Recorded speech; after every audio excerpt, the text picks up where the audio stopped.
본론으로 이제 들어가는데요. 그럼 어떻게 행해야 되느냐? 자, 스텝 1. 하나님을 떠난 사람들이 세운 이념과 문화에서 먼저 나오라고 합니다. 그 안에 머물면서 애쓰지 말래요. 나오래요, 일단. 자, 로마서 12장 1절부터 읽어보겠습니다. 시작. 형제들아, 내가 하나님의 모든 자비하심으로 너희를 권하노니 너희 몸을 하나님이 기뻐하시는 거룩한 산 제물로 드리라. 이는 너희가 드릴 영적 예배니라. 잠시만요. 여러분, 많은 종교에서 제물이라는 시스템이 있습니다. 불교도 제물이 있어요. 토속신앙에서도 막 돼지 잡고 그래요. 그쵸? 제물에 공통점이 있어요. 뭘 할까요? 제물로. 제물을 뭘 한다는 공통점이 있죠? 죽여요.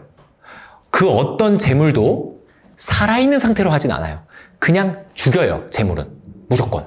우리의 몸을 제물로 드리래요. 이 말은 뭘까요? 나를 죽이라는 거예요. 나를 죽인다는 건 뭘까? 나에게 떠오르는 생각, 이 육적인 생각들, 이런 것들을 날마다 죽이라는 겁니다. 뭐뭐뭐뭐 하고 싶다 하는 반기독교적인 생각이 들어올 때 죽여! 죽여! 걔를. 그게 산 제물인 거예요. 살아있는데 제물로 드리라는 거죠. 죽이라는 거죠. 2절 시작. 너희는 이 세대를 본받지 말고 오직 마음을 새롭게 함으로 변화를 받아라. 하나님의 선하시고 기뻐하시고 온전하신 뜻이 무엇인지 분별하도록 하라. 네, 이 세대를 본받지 말아라. 하나님께서는 왜 이 세상이 성경적 세상이 되지 않을 거라고 아예 전제하고 있을까요? 이 세상은 무조건 교회의 반대로 갑니다. 그래서 이 세상을 본받지 말으라고 아예 명명을 하고 있어요. 지금 예수님이 승천하시고 지금 약 2000년 정도가 흘렀죠. 그런데 단 한순간도 이 세대를 본받지 말아라 라는 이 구절이 쓸데없었던 시절이 한 번도 없습니다. 늘 이 세대는 반기독교적이었어요. 더 반기독교적이냐? 더 반기독교적이냐? 그 둘밖에 없는 거죠. 유토피아는 오지 않습니다. 예수님께서도 직접 말씀하셨죠. 너희들 주변에 언제나 가난한 자들은 있을 거다. 예수님이 직접 말씀하셨어요. 그게 어디까지 가냐면요. 예수님이 재림하시는 것을 보여주는 요한계시록 있죠. 거기에 두려워 떠는 자들 중에 가난한 자들이 있습니다. 가난한 자들은 재림 때까지 있는 거예요. 단 한순간도 평등, 공평, 그런 건 없는 겁니다. 언제나 이 세상은 교회가 아무리 노력한다 하더라도 예수님께서 오시는 날이 아니고서는 이 세대는 이 세대일 뿐인 거예요. 우리는 이 세대를 본받을 수 없는 것입니다. 에베소서 5장 15절도 한번 보겠습니다. 그런즉 너희가 어떻게 행할지는 자세히 주의하여 지혜 없는 자같이 하지 말고 오직 지혜 있는 자같이 하여 세월을 아껴라. 때가 악하다. 그러므로 어리석은 자가 되지 말고 오직 주의 뜻이 무엇인가 이해해라. 그럼 주의 뜻이 무엇인지 이해하지 못하고 자기가 착하다고 그렇게 난리 부르스를 추는 사람들이 어리석은 사람이라고 보는 거죠. 악한 사람인 겁니다. 자, 그래서 우리들의 행함에서 제일 처음에 해야 될 것은 이 세대로부터 나오는 거예요. 끊어야 돼요. 하지 말아야 돼요. 뭘 하지 말까부터 먼저 생각해야 돼요. 내가 하나님을 믿는 사람으로서 뭐를 할 수 있을까? 이거를 생각하기 전에 먼저 뭘 하지 말까부터 생각해야 되고 어디를 가지 말아야 될까부터 생각해야 돼요. 빠져나오는 게 먼저입니다. 본받으면 안 돼요. 자, 그 다음에 스텝 2. 죄의 본능, 여기서 육체라고 하는데요. 이걸 다스릴 수 있는 인격이 되길 노력해야 합니다. 자, 죄의 본능, 이걸 육체라고 하는데 아까 로마서 12장에서 매일마다 뭐를 제물로 드리라고 했었죠? 네, 내 몸을 제물로 드리라고 했죠? 그럼 나를 진짜 죽이라는 건가? 아니면 조금씩 하루에 조금씩 흉터라도 좀 내라라는 건가? 아닙니다. 여기에서의 몸, 육체, 이것을 성경에서는 명확하게 설명을 해주고 있는데요.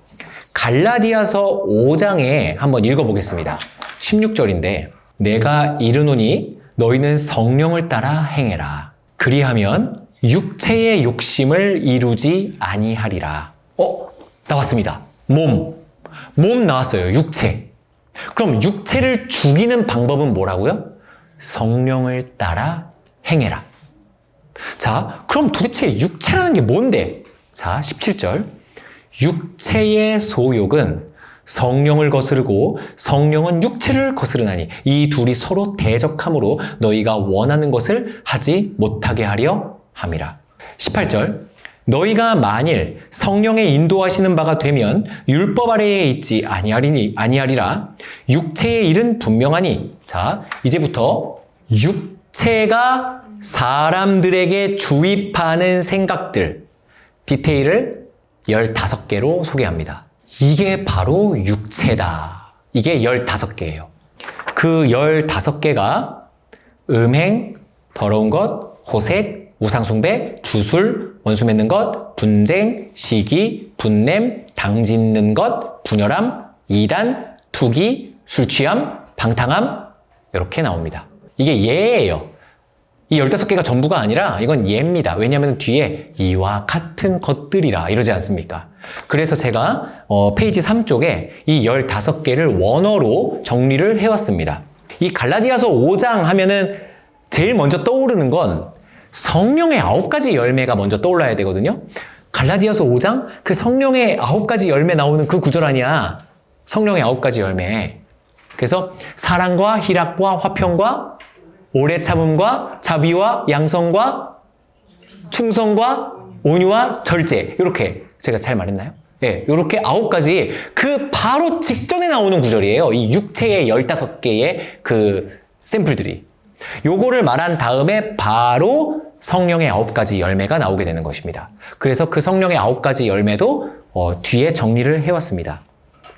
에베소서 5장 8절도 한번 읽어보겠습니다. 시작! 너희가 전에는 어둠이더니 이제는 주 안에서 빛이라. 빛의 자녀들처럼 행하라. 빛의 열매는 모든 착함과 의로움과 진실함에 있느니라. 주를 기쁘시게 할 것이 무엇인가? 시험해 봐라. 너희는 열매 없는 어둠의 일에 참여하지 말고 도리어 그 일을 책망하라. 어둠의 일을 책망하래요. 그 안에 들어가지 말래요. 빨간색. 너네가 전에는 어둠이었다. 근데 이제 주 안에서 빛이 되었냐? 그럼 빛의 자녀들처럼 행해야지. 어떻게 행하는 건데요? 강론을 알려주기 전에 너희들의 착한 일은 곧 왕과 백성의 관계로 회복되는 것이야. 하나님의 말씀에 순종하고 하나님의 통치를 즐거워하는 것. 그리고 너희들에게는 이성을 주었어. 그 이성을 가지고 하나님의 명령들을 한번 시험해봐. 하나님의 명령들을 한번 시험해보고 헤아려봐. 이게 너희들을 괴롭히는 건지 아니면 너희들을 진짜 행복하게 하는 건지.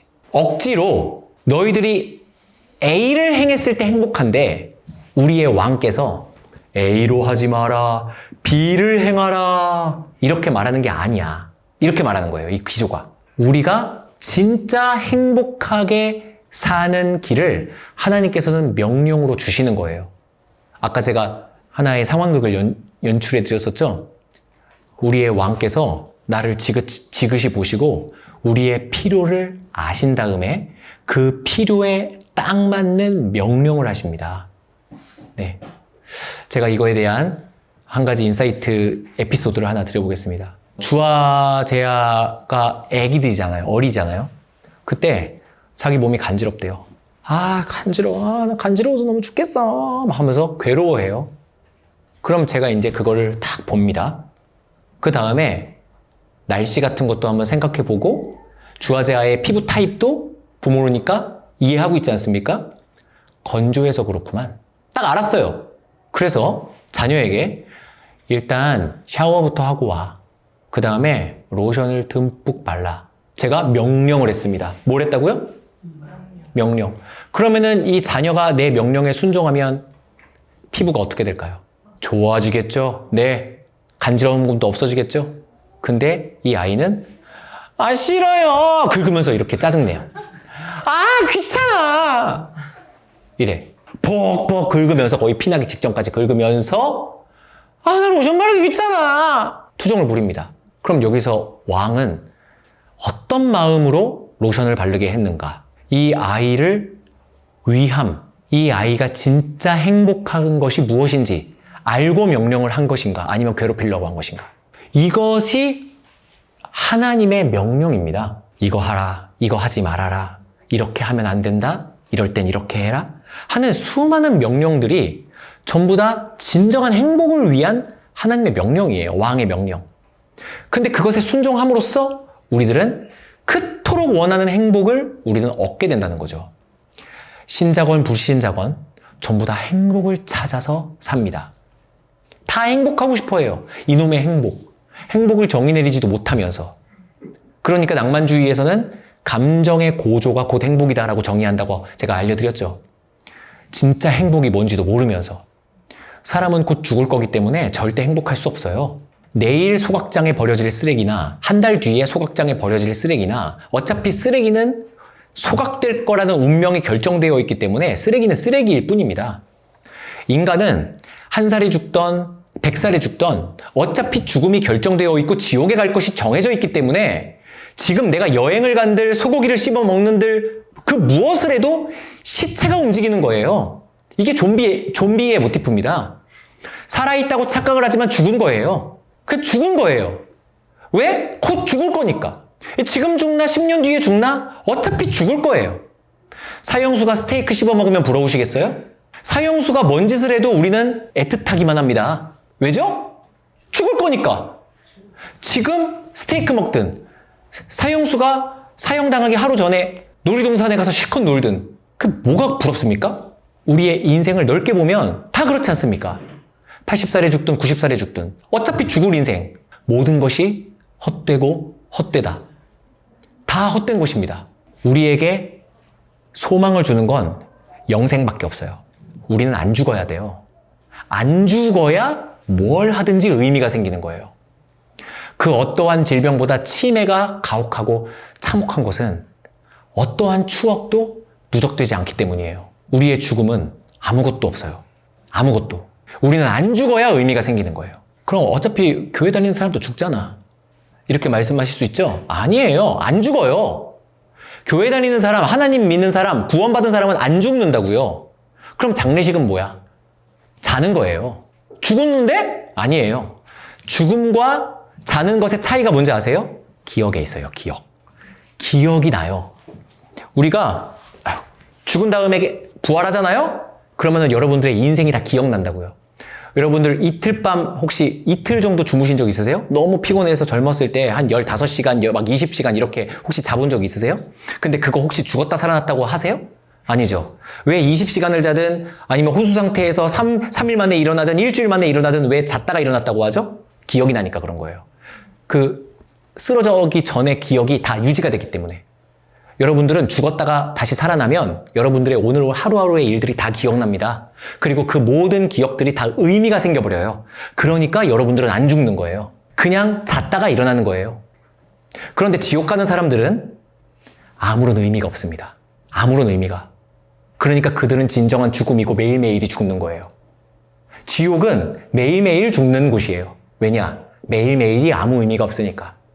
근데 여러분들의 삶은 다 의미가 있습니다. 하나님께서 여러분들을 이끌고 계시는 과정이고 여러분들 하나하나의 추억이 하나님이 여러분들을 사랑하신다라는 하루하루의 에피소드들, 하루하루가 사진 한 장 한 장들인 거예요. 그러니까 다 의미가 있기 때문에 여러분들은 안 죽는다라고 표현하는 거죠. 우리들은 하나님을 왕으로 섬기면서 하나님의 명령에 순종하는 것, 그것이 우리들의 선한 일입니다. 그럼 육체의 일은 무엇이냐? 강론으로 들어가 보겠습니다. 자, 15가지가 나오는데 하나하나 빠르게 지나가고 넘어갈 겁니다. 왜냐하면 다 적어놨습니다. 먼저 음행, 뭐라고 적혀있나요? 간음과 매춘. 여러분, 간음과 매춘이라는 것이 오늘날에는 없지 않느냐라고 하시죠? 대한민국 같은 경우는 사실 매춘을 하면은 불법입니다. 그런데 음지에서 다 행하고 있는 거 알고 계시죠? 저는 주변에 어릴 때부터 교회 생활을 했기 때문에 그렇게 세속적인 사람들과는 어울릴 기회가 많지는 않았는데 그래도 대학교 때 불특정 다수와 교제를 하면서 정기적으로 매춘을 하는 선배들이 꽤 있었어요. 근데 그게 되게 자연스러운 현상이었습니다. 그러면서 그들은 되게 자기를 떳떳하게 포장을 했었어요. 왜냐하면은 어차피 사귀는 것도, 여자친구 사귀려고 하는 것도 다 그 성공해주고 싶어서 그러는 거 아니야? 근데 나는 그냥 귀찮아. 그래서 그냥 깔끔하게 그냥 하고 그냥 해결하면 되잖아. 자, 이런 식의 마인드. 이것을 우리는 음행이라고 봅니다. 자, 더러운 것. 이거는 깨끗하지 못함. 이건 성적인 의도를 갖고 행함. 이렇게 적혀 있는데요. 여러분, 이거는 진짜 맞는 말 같다는 생각이 듭니다. 독일 철학자 중에 쇼펜하우어라는 아저씨는 모든 남자는 여자와 성관계하고 싶어서 움직인다. 이렇게까지 표현했어요. 그러니까 남자들이 하는 모든 이유는 여자에게 잘 보이고 싶어서라는 거예요. 이게 철학적으로 그렇게 접근하더라고요. 옛말에 이런 말이 있죠. 세상을 움직이는 것은 남자다. 네. 남자가 세상을 움직인다. 그런데 그 남자를 움직이는 건 여자다. 뭐 이런 말이 있어요. 그래서 남자는 여자가 이 세상에 없다? 아무 일도 안 한대요. 그냥 아예 서지도 않는데요. 그냥 짐승과 진배 없다고 하더라고요. 여자가 있기 때문에 남자는 뭐 하나라도 움직인다는 거예요. 밭에 돌이라도 캐고 한다는 거예요. 그 정도로 남자의 마음속에는 성적인 의도가 가득하다. 이게 특징이다라고 보는 거죠. 호색, 성적인 것을 좋아한다. 예, 호색 그대로죠. 여러분, 음란물이 얼마나 판치고 있습니까? 그리고 요즘 예능 프로그램이나 모든 프로그램들에서도 대부분 여성들이 미니스커트 같은 것들을 입고 오고 어떤 노출들이 자연스럽지 않습니까? 근데 사실 따지고 보면 노출을 왜 하느냐? 예쁘고 싶어서. 더워서는 아니죠, 절대. 예쁘고 싶어서. 그럼 왜 노출 이퀄 예쁨이냐? 네. 사람이 호색한다는 것을 아는 거예요, 본능으로. 그래서 자신의 이 호색의 그 색기를 드러내는 거죠. 부정할 수 없습니다. 근데 이것이 우리들은 양지로 끌어올렸기 때문에 뭐 조선시대는 눈, 코, 입만 내놓고서는 이렇게 다녔지만 지금은 이것을 양지로 끌어올렸기 때문에 여성들이 노출하는 것을 아주 자유롭게 하지만 이런 것들이 호색을 근거로 하고 있다는 것은 부정할 수가 없습니다. 그래서 음행, 더러운 것, 호색, 이것은 성적인 죄와 관련이 되어 있어요. 그 다음에 네 번째, 우상숭배. 하나님이 아닌 것을 신으로 숭배하는 것. 돈이 대표적인 우상이죠, 오늘날에는. 자기의 전 인생을 바쳐서 돈을 추구합니다. 모든 사람들이 나 성공했어, 나 망했어. 이 기준은 싹 다 돈이에요. 망했다, 성공했다의 기준이 뭘까요? 건강? 아니죠. 다 돈이에요. 돈이 많이 나가면 망했다고 하는 거고, 돈이 적게 들고 많이 모여 있고 돈을 많이 벌었으면 성공했다고 하는 거예요. 우상숭배의 대표적인 것이죠. 그 다음에 주술. 여러분, 주술이라는 것은 제가 뭐라고 적어놨냐 하면 결과와 상관없는 일에 노력하는 것이라고 제가 적어놨는데요. 우리 인간이 얼마나 주술적인지 한번 잠깐만 설명해 보고 싶은데요. 주술이라는 것은 뭐냐면요. 어떠한 결과를 우리는 추구합니다. 보통 이 결과는 좋은 결과죠. 그쵸? 복 받기를 원한다는 거예요. 좋은 일. 그러면은 이 결과를 위해서는 뭐를 집어넣어야 되냐면은 어떠한 합당한 원인을 집어넣어야 돼요. 예를 한번 들어보겠습니다. 서울대를 가고 싶다. 그 서울대를 가고 싶다라는 그 결과를 얻고 싶으면 어떤 원인을 제공하면 되나요? 열심히 공부하면 되죠. 네. 내가 지금 살을 빼고 싶다. 내가 지금 100kg인데 한 70kg로 빼고 싶다. 제가 추구하는 결과입니다. 그럼 어떤 원인을 집어넣으면 되나요? 음식을 건강히 적게 먹고 그 다음에 많은 운동을 하면 살이 빠지죠. 이런 지식들은 다 있지 않으십니까? 그런데 이 결과에 합당한 원인을 집어넣지 않고 타당하지 않은 원인을 제공을 하면 이것을 우리는 주술이라고 부르게 되는 거예요. 예를 들면 나 서울대를 가고 싶다. 그럼 공부 열심히 하면 되죠? 그런데 서울대를 가고 싶어서 지갑에 부적을 넣었다. 자, 그러면은 서울대라는 결과를 얻기 위해서 어떤 원인을 제공했나요? 부적이라는 원인을 제공했죠? 이런 걸 주술이라고 하는 거예요. 그래서 새벽 기도 다니는 거, 기도 열심히 하는 것도 주술적인 건가요? 이렇게 물어볼 수가 있어요. 그렇게 기도할 수도 있는 거죠. 왜냐하면 서울대를 가고 싶다. 공부 열심히 하면 되는데 공부는 아무 신경 안 쓰고 새벽에 나와서 기도만 1시간씩 해. 주여 서울대를 입학시켜 주시옵소서. 1시간 동안 매일매일. 자, 그러면은 매일매일 기도하는 것과 서울대라는 결과를 얻는 것과 이게 맞아 떨어지나요? 그러면은 이 기도는 무슨 기도라고 말할 수 있죠? 주술적 기도라고 보는 겁니다.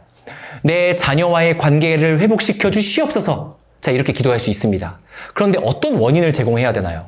노력을 해야죠. 자녀와 대화하려고 한다거나 자녀와 함께 교제하려는 최선의 노력을 해야죠. 그런데 이 노력은 없이 그냥 자녀한테 맨날 잔소리만 하고 자녀와 만나주지 않으면서 그냥 마음속으로 기도만 해. 그리고 부적을 맨날 팬티에다가 붙여놓고 다녀. 내 자식과 함께 재미있게 이렇게 좋은 교제 나눌 수 있게 해달라는 부적, 뭐 이런 거. 이런 것들을 이제 주술이라고 보는 겁니다. 원수 맺는 것. 원수 맺는 것은 원어적으로 용서하지 않음을 뜻합니다. 사람을 용서하지 않는 거, 육적인 일입니다. 분쟁, 고집으로 인한 말다툼입니다. 내 생각이 맞다라고 고집을 부리면서 말다툼을 하죠. 이것을 분쟁이라고 표현합니다. 시기, 다 같이 읽어볼까요? 시작. 남이 나 자신보다 잘 되는 것을 보고 불쾌하게 여기는 것. 네. 사촌이 땅을 사면 배가 아프죠. 이게 인간의 육적인 그냥 본능입니다. 남이 나 자신보다 잘 되는 걸 불쾌하게 여겨요. 심지어는 자식이 잘 되는 것도 부모가 불쾌하게 여깁니다. 세상은 그렇게 돌아가요. 그리스도의 은혜의 복음 아니고서는 참 사랑은 없습니다. 부모도 자식을 사랑하지 않아요. 내가 나를 사랑하기 때문에 자녀를 사랑함이 엿보입니다. 요즘 텔레비전 보면은 그런 장면 많이 있잖아요. 내 뜻대로 자녀를 좌지우지하려는 것. 나를 사랑함이 자녀를 사랑함이라고 착각하는 경우들. 심지어는 부모 자식조차도 나 자신보다 잘 되는 걸 불쾌하게 여기죠. 분냄, 화내는 것입니다. 당짓는 것. 자, 이건요. 에리데이아라는 원어라고 하더라고요. 이건요. 육체의 유익으로 매수되어서 단결해서 진리를 항거하는 행위. 이렇게 딱 적혀 있는 걸 제가 복사해서 붙여왔어요. 육체의 유익으로 매수됐대요. 되게 철학적인 표현이죠. 육체의 유익으로 매수되어 서로 단결한 다음에 진리를 항거하는 것. 그럼 진리는 성경 말씀이거든요. 성경 말씀에 저항하여 육체의 유익만을 추구한다라는 거죠. 이게 당짓는 행위입니다. 분열함.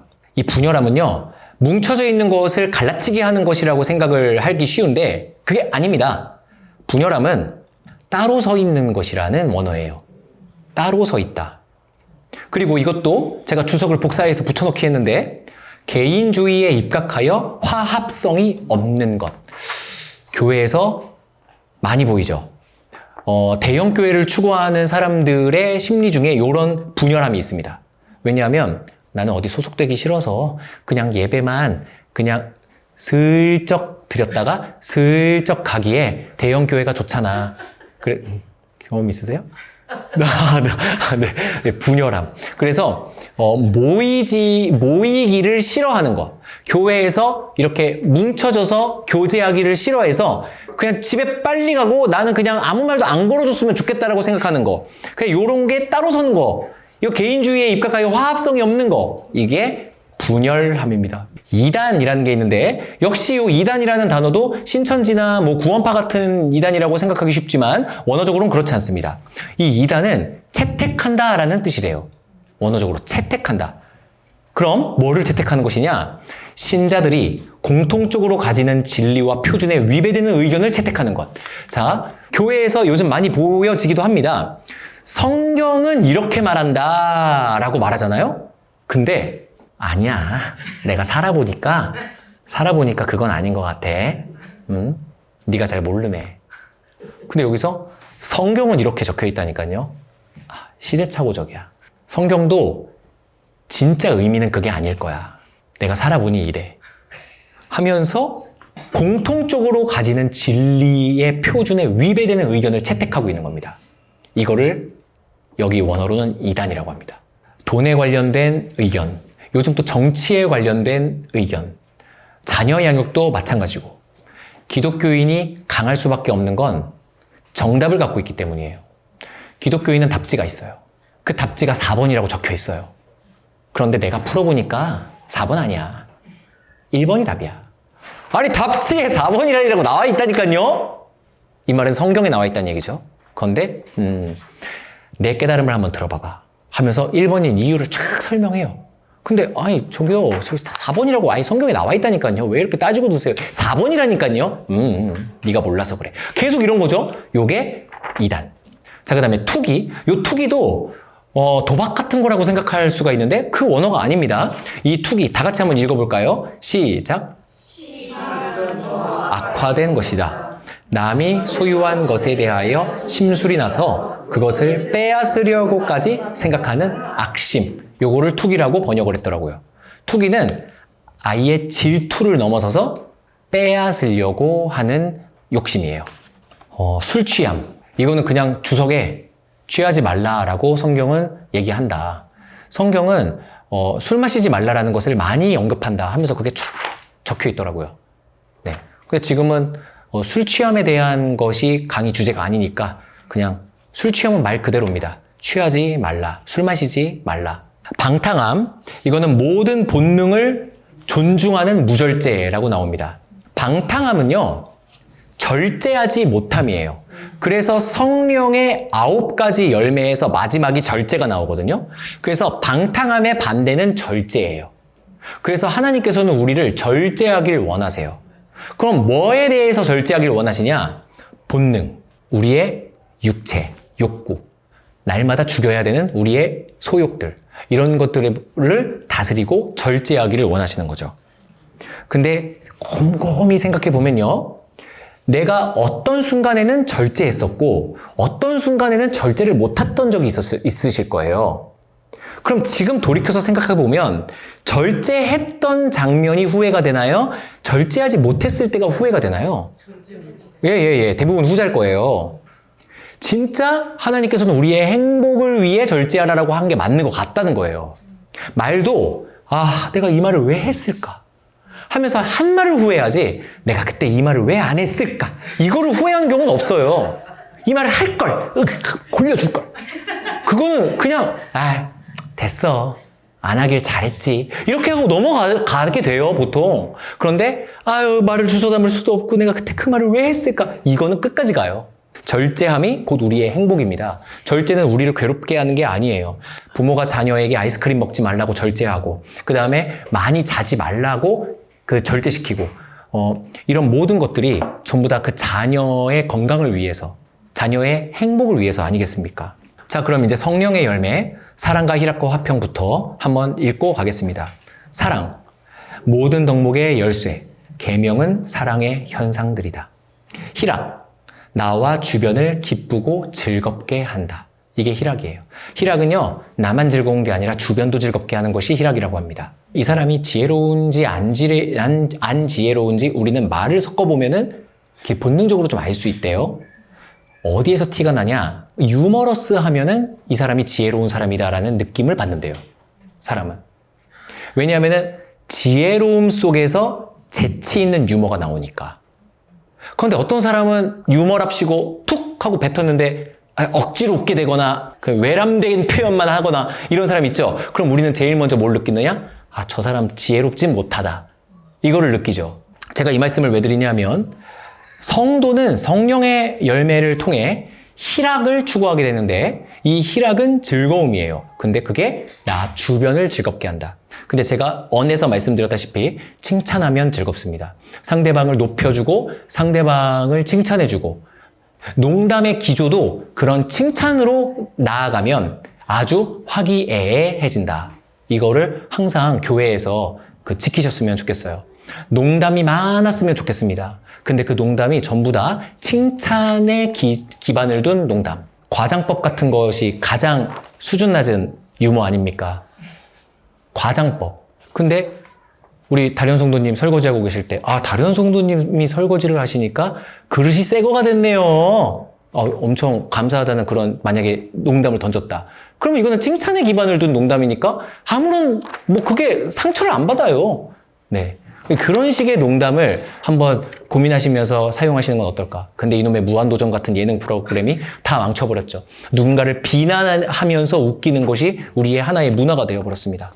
그 다음에 화평, 에이레네라는 뜻인데 이 단어 안에는 번영이라는 뜻도 있다는 것이 눈여겨볼 지점이에요. 왜냐하면 화평하면 번영하거든요. 자, 이 역에서의 화평은 사과와 용서를 통해 이루어지는 결과, 이것의 열매는 번영으로 나타난다. 가정이 화평하잖아요? 그럼 그 가정은 번영합니다. 교회가 화평하잖아요? 그럼 그 교회는 정적일 수가 없어요. 번영해요. 화평은 번영을 가지고 온다. 그러면은 에덴 동산을 생육하고 번성케 하라 라는 하나님의 말씀에서 성도라면 그 에덴을 어떻게 관리했을까? 화평하도록 관리를 하는 거죠. 그래서 파괴하는 수단으로 번영을 하지 않습니다. 그 다음 오래 참음, 이거는 인내, 체념, 감수한다라는 의미가 있습니다. 감안하는 거예요. 오래 참음은 저 사람을 캐릭터를 알고 감내하는 것, 그것이 오래 참음의 기반입니다. 우리가 어린 아이들의 멍청한 행동들을 바라보면서도 우리가 오래 참아줄 수 있는 것은 그 아이들의 캐릭터를 우리는 파악하고 있으니까, 얘들은 원래 그런 거니까 우리가 그것을 감내하는 것이죠. 거기에서 화평이 오는 것입니다. 그런데 오늘날의 그 오은영 박사 나오는 채널들을 한번 봐보세요. 5살이든 10살이든 무조건 어른처럼 기준을 두고서는 왜 그렇게 했냐고 다그치지 않습니까? 절대 그 아이들을 아이들로 바라보지 않고 어른으로 기준을 둬서 너는 왜 이렇게 상식이 없니? 막 하면서 그렇게 따지고 듭니다. 6살짜리 애한테. 이런 것들이 이제 오래 참음과 전혀 반대되는 속성이죠. 그 다음에 자비. 여기에서는요, 자비는 친절함과 우정이라는 뜻인데 이게 존경할 만함이라는 뜻도 가지고 있대요. 자비로운 사람을 우리는 존경심이 저절로 들게 돼요. 자비로운 사람에게. 그 다음에 양선. 이거는 착함이죠. 이거는 도덕적 탁월함입니다. 어떻게 하면 도덕적인 것인지 정확하게 파악하는 능력이에요. 그 다음에 충성. 이건요, 믿을 수 있다라는 뜻입니다. 여기서의 충성은요, 내가 하나님께 충성한다라는 의미라기보다는 사람들에게 믿을 만한 사람이다라는 평판을 받게 된다는 거예요. 저 사람은 진짜 믿을 만해. 이게 충성이에요. 그 다음에 온유. 이거는 온화함인데요. 이거는 죄 앞에서의 온화함이라고 번역이 되어 있어요. 왜냐하면 온화할 환경에서 온화한 것은 온화가 아니죠. 그럼 그냥 온화할 환경이니까 누구나 다 그렇게 화가 안 나는 겁니다. 그런데 누군가가 화를 내는 상황이 왔는데도 온화한 거, 죄를 대하는 태도, 그때 그거를 온화함이라고 표현을 합니다. 온유함. 자, 그 다음에 절제. 이거는 자기 자신을 컨트롤하는 것. 바울은 고린도전서에서 자기를 쳐서 복종하게 한다, 이렇게 표현을 했습니다. 이것을 절제라고 우리는 합니다. 절제는 나의 욕심, 나의 본능을 다스리는 거예요. 누르는 거예요. 근데 여기에서 마지막에 이 같은 것을 금지할 법이 없느니라, 이렇게 마무리를 하거든요. 그럼 금지할 법이 없다라는 말은 이 9가지 열매가 율법과 충돌되지 않는다라는 것을 뜻합니다. 율법에서 이거 해라, 이거 하지 말아라 막 이러지 않습니까? 그런데 이것과 이 9가지 열매가 충돌되지 않는다. 이 9가지 열매를 나타내는 데에 있어서 그것을 가로막을 율법은 없다, 성경에. 그래서 이 같은 것을 금지할 법은 없다. 이게 이 말의 의미입니다. 자, 이제 결론으로 가겠습니다. 행함은 객관적인 열매이다. 야고보서 1장을 쉬운 성경으로 가져왔습니다. 자, 한번 읽어보겠습니다. 시작. 하나님께서 가르쳐주신 대로 행하시오. 비판하고 행하지 않는 사람이 되어서는 안 된다. 앉아서 비판을 하면 그것은 자신의 것입니다. 하나님의 가르침을 듣고 아무것도 행하지 않는 사람은 거울을 들여다보고 있는 사람과 같습니다. 여기서요, 거울은 청동 거울입니다. 여기서 오늘 화장실에 달려있는 그런 선명한 거울이 아니라 얼핏 내가 있구나라는 것을 알 수 있을 정도의 흐릿한 거울을 얘기하는 거예요. 그래서 오해하시면 안 됩니다. 그래서 거울을 보고 있는 사람과 같습니다. 24절 시작. 그는 자기 얼굴을 들여다보고도 일어나면 금방 자신의 얼굴이 어떠했는지 잊어버립니다. 그러나 사람을 자유케 하는 하나님의 완전한 법을 살피는 사람은 들은 것을 잊어버리지 않고 그 말씀대로 행하는 사람입니다. 여기까지 읽을게요. 네. 빨간색을 다시 보면은 앉아서 듣기만 하면 그건 자신을 속이는 겁니다. 라고 하죠? 그럼 여기서 뭐를 속인다는 걸까요? 바로 나는 구원받았을 거야 라고 나 자신을 내가 속이고 있다는 거예요. 사람은 내가 나를 속일 수 있습니다. 사실과는 다르게. 여러분 그 사실 아세요? 북한 사람들이 지금 자기가 전 세계에서 잘 먹고 잘 살고 있는 중이라는 거 알고 있다는 거 아세요?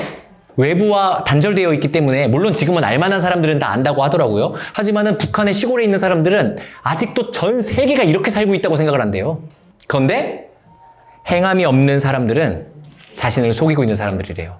나는 지금 잘 믿고 있어. 나는 하나님과 동행하고 있는 중이야. 교회 다닌 지 몇 년 됐으니 나는 잘 살고 있는 거겠지. 그런데 앉아서 듣기만 한다면 그거는 속이는 거래요. 요한 1서 2장. 요한도 이런 말을 했습니다. 3절 시작. 우리는 우리가 하나님의 계명들에 순종할 때 진실로 하나님을 안다고 자신 있게 말할 수 있습니다. 하지만 누군가가 나는 하나님을 알아요 라고 말하면서 그분이 명령하신 것에 순종하지 않는다면 그 사람은 거짓말쟁이입니다. 여기까지요. 저 하나님 알아요 라고 하면서 순종하지 않으면, 여기서의 순종, 아까 왕과 백성과의 관계는 어떤 사귐이다? 명령과 순종이다. 이 순종이 행함입니다. 제가 지난번 강의에서 백성은 왕에게 어떤 말만 할 수 있다, 이거 가르쳐 드렸던 거 혹시 기억하실지 모르겠습니다. 백성은 왕에게 오직 보고와 찬양만, 예찬만 드릴 수밖에 없어요. 보고 드리는 것과 예찬, 요 두 말투밖에는 사용할 길이 없습니다. 말이. 그럼 제가 이런 강의 했었는데 간구는 뭔데? 했을 때 그 간구조차도 우리는 하나님께 사랑을 고백하는 것이죠. 네. 고백은 또 보고 아닙니까? 내 마음을 하나님께, 왕에게 보고 드리는 것. 그래서 제가 하나님, 제가 하나님을 더욱더 사랑할 수 있도록 저에게 힘을 주시옵소서. 이거 간구 기도죠? 그런데 그 간구 안에 내가 하나님을 너무 사랑한다라는 그 고백이 담겨 있잖아요. 그래서 간구도 역시 보고 드리는 것. 백성은 왕에게 보고 드리고, 있는 사실을 보고 드리고, 이거는 고백과 간구 이런 것들이 포함되고요. 그 다음에 예찬하는 거. 예찬은 칭찬이라는 뜻이죠. 예찬하는 거. 그 두 말밖에 없습니다. 그게 언이에요. 그럼 행은 뭐죠? 순종밖에 없다는 거예요. 순종과 그 다음에 보고 예찬. 이거가 우리가 하나님 앞에 해야 할 언행이에요. 그리스도인의 언행. 나 하나님 알아요 라고 말하면서 그분이 명령하신 것에, 왕이니까 왕은 명령으로 말하지 않습니까? 명령하신 것에 순종하지 않는다면 그 사람 거짓말이죠. 선악과 따먹은 것과 진배 없는 것이죠. 그에게는 진실함이 없습니다. 제가 읽겠습니다. 5절. 하나님의 가르침을 따라 순종해야만 그 사람 안에 하나님의 사랑이 완전히 이루어지게 될 것입니다. 이것이 우리가 하나님을 따르고 있음을 보여주는 방법이 됩니다. 예, 하나님 따르는 건 이 방법밖에 없어요. 순종. 왜? 왕이니까. 그 다음 6절. 누구든지 자기 안에 하나님께서 하나님께서 계신다고 말하는 사람은 예수님께서 사신 것처럼 살아야만 합니다. 어떻게 그렇게 살아? 사람이 가끔 라면도 먹고 해야지 어떻게 사람이 밥만 먹어? 자, 이렇게 말하는 사람, 그 사람은 거짓말쟁이입니다. 자신을 속이는 사람입니다. 진단서에 그렇게 나오네요. 네, 어떻게 합니까? 자, 그래서 요한 1서 3장을 마지막으로 한번 읽어보겠습니다. 시작. 자녀들아, 우리가 말과 혀로만 사랑하지 말고 행함과 진실함으로 하자. 행함이 없는 믿음은 죽은 믿음이죠.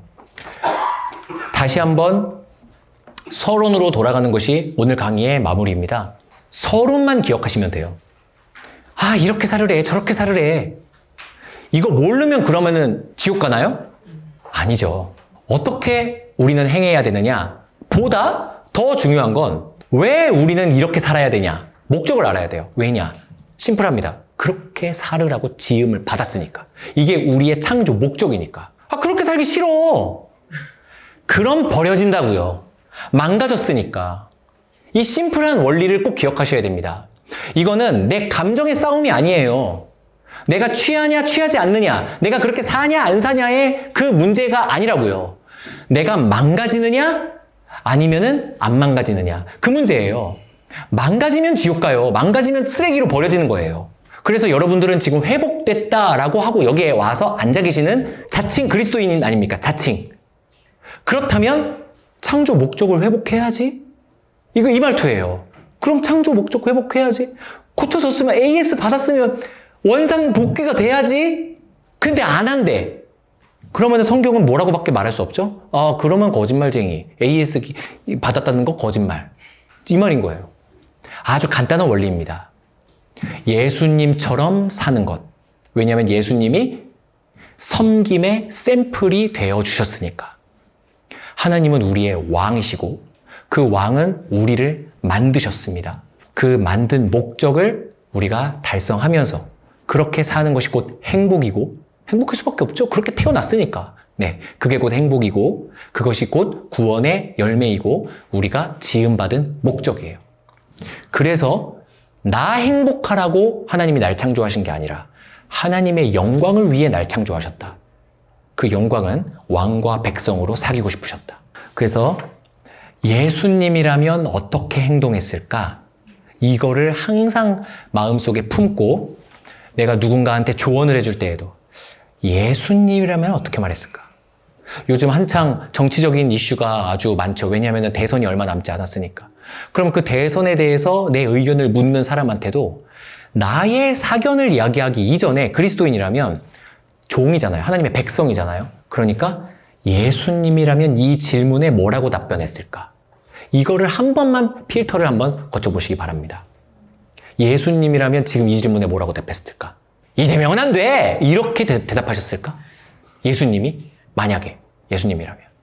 저는 지혜로운 답변으로 우리의 그 깨달음을 확 주셨을 것 같다는 생각을 합니다. 여러분들도 그 생각을 갖고 하루하루 언행으로 사시는 그런 성도님들 되셨으면 좋겠습니다.